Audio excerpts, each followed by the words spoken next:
충남 서산 태안에 출마한 새누리당 김재식 후보는 아내가 3년 동안 4억 원어치의 땅을 매입했던 것으로 확인됐는데요. 특히 단기 시세 차익을 노리는 기획부동산 업체를 통한 거래여서 투기 의혹이 제기되고 있습니다. 그러나 김 후보 측은 오히려 수억 원을 손해봤다는 이유로 자신들은 피해자라는 입장을 내놓고 있습니다.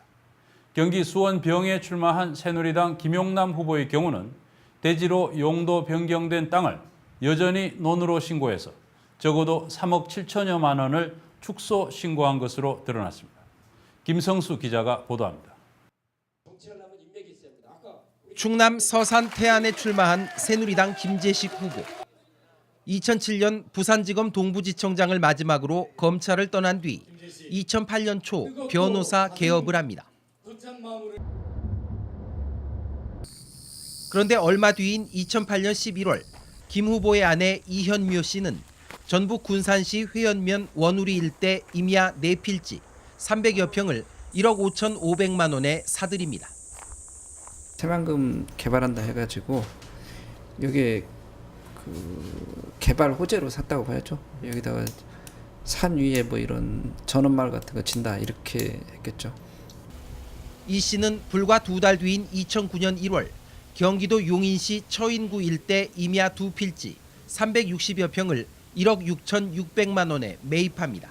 5년 전쯤에 이 동네 혹시 부동산 관련해서 문제가 있었어요? 예. 아파트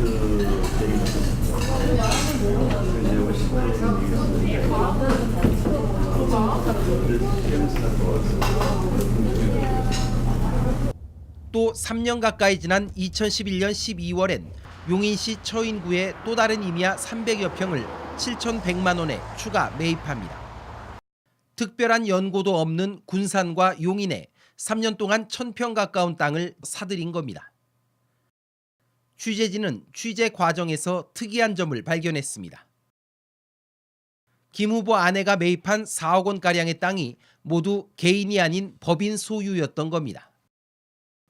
군산 땅을 판 곳은 신흥 RNC, 용인 땅을 판 곳은 신흥 IND와 신흥 DNC라는 법인이었는데 세 곳 모두 법인 감사가 동일인이고 두 곳은 대표이사가 겹칩니다.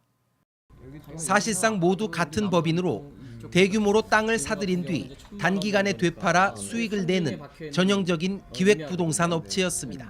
그 사람들은 제 개인적인 생각으로는 부동산들이 아니에요. 그냥 유통업자. 그냥 어떻게 정부 알아서 그냥 땅 싸게 사가지고 2배, 3배 그냥 이 칼질해서 팔아먹는 소액 투자자들한테 팔아먹는 유통업자라고 생각되고, 실제로 이 업체는 군산 땅의 경우 2008년 4월에 20개 필지를 한꺼번에 사들인 뒤 잘게 쪼개 불과 몇 달 만에 김 후보 아내를 비롯한 수십 명에게 되팔았습니다. 이런 업체로 유입되는 돈 역시 단기 차익을 노린 투기성 자금이라는 게 정설입니다. 전에 한참 노무현 정권 때 그때 부동산 경기 막 살 때는요, 어떤 손님도 있었냐면 그냥 1년 이내에 한 2배, 3배 튀길 수 있는 땅을 좀 해달라는 거예요.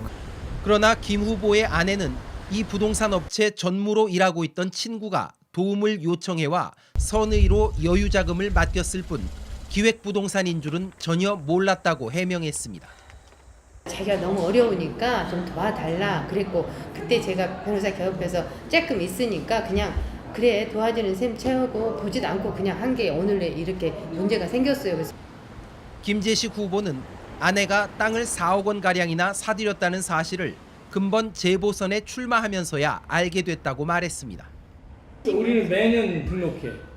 검사할 그렇죠. 때. 그지? 응? 검사할 때. 2008년 이후로는 그럼 등록한 일 없지. 근데 변호사 할때 응. 이번에 공천 신청하면서 들어가면서 알게 된 거지. 이어 두 사람은 결과적으로 해당 임야의 가치가 폭락해 2억 5천만 원을 손해봤기 때문에 자신들은 오히려 기획부동산의 피해자라고 주장했습니다. 정말 창피하고만 나도 검사 나오고 변호사 난다는 부인이 응? 뭐야 5만 원짜리 땅을 50만 원 주고 샀다는 게 말이 돼요? 그래. 말도 안 되잖아 지금. 조롱거리지. 피해자고 무슨 투기는. 김 후보 아내가 땅을 사들이던 2008년부터 2011년까지는 기획부동산이 사회적인 문제가 되던 기간이었습니다.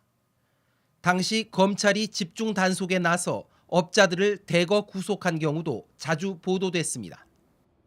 하지만 김재식 후보의 부인은 기획부동산인 줄 몰랐다고 말하고 김 후보는 이제야 검찰 간부 출신다운 판단을 내놨습니다. 친구를 믿고 산 거예요. 그게 뭐 도와달라 그래서. 그러니까 도와달라는 게 자기가 지금 다급했구만 이렇게 돌려막기 어쩌고 하다 보니까 이제 끌어들여서 사기를 친 것 같다 내 보니까 뻔하네. 우리 저 검사 출신이 금방 감이 오잖아. 부동산과 관련해 뒤늦게야 어이없는 변명을 내놓은 사례는 또 있습니다. 경기도 수원병에 출마한 새누리당 김용남 후보. 경기도 남양주시 화도읍 창현리에 논 2필지 1000여 평을 동생과 함께 소유하고 있다고 선관위에 신고했습니다. 그런데 논이라던 땅 위에는 중형 마트가 버젓이 영업을 하고 있습니다. 지난해 4월 논에서 대지로 지목을 변경한 뒤 건물을 지어 4억 6천여만 원에 팔기까지 하고도 여전히 논으로 되어 있다고 신고한 겁니다. 선관위 신고 액수는 논 2필지에 9억 7천여만 원이지만 대지를 기준으로 하면 공시지가만 해도 13억 4천여만 원, 적어도 3억 7천여만 원을 축소 신고한 겁니다. 김 후보는 공천 확정 바로 다음 날 선관위에 급하게 신고하는 과정에서 실무자가 2년 전 총선 출마 때의 재산 자료를 그냥 넘기는 실수를 범했다고 해명했습니다. 제출하기 전에 제가 꼼꼼히 확인을 했어야 되는데 확인을 못한 거는 제 불찰이고요. 그래서 바로 되는 대로 선관위에 수정 신고를 할 생각입니다. 이의제기가 접수되면 우선 그 당사자에게 이제 소명 자료를 요청을 하고요. 그래서 소명 자료가 오면 그 내용을 가지고 위원회에서 판단을 하게 됩니다. 당선이나 낙선 목적의 뭐 허위 여부가 이제 뭐 있으면은 그거에 따라서 또 위법 여부를 판단할 것 같습니다. 뉴스타파 김성수입니다.